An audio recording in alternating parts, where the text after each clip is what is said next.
கொண்டிருக்கும் பொழுது அங்கே ஒரு சத்தம். ஒரு முச்செடியில் நெருப்பு எரிந்து கொண்டிருந்தது. அங்கே ஒரு சத்தம். இந்த ஒரு சத்தம். இதாடியே நின்றேன்.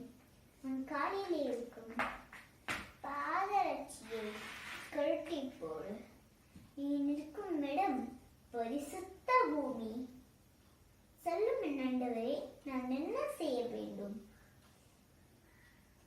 நீ என் இஸ்ரவேல் மக்களை பார்வோனிடமிருந்து அழைத்து வர வேண்டும். இஸ்ரவேல் மக்களை அழைத்து வரும் பார்வோனிடம் செல்லவும் நான் மாத்திரம். அவர்கள் என்னை எப்படி நம்புவார்கள்? உன் கோலை கீழே போடு. அது சத்தமாக மாறியது. என்ன ஆச்சரியம்! அதன் வாளை பிடி.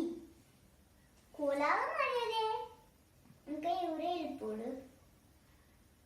குஷ்டரோகம் மாறியதே.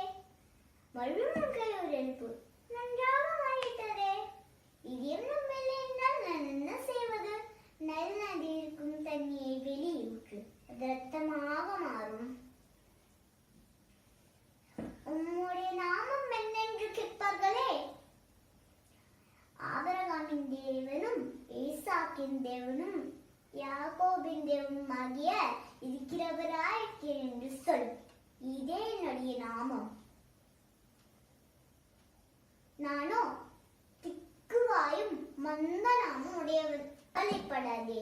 உன்னுடைய சகோதரனாகிய ஆரோ உன்னிடம் வருவான். அவன் ஒன்னாவாக பேசுவான்.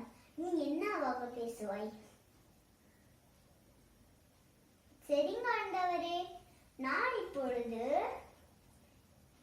எகிப்து தேசத்திற்கு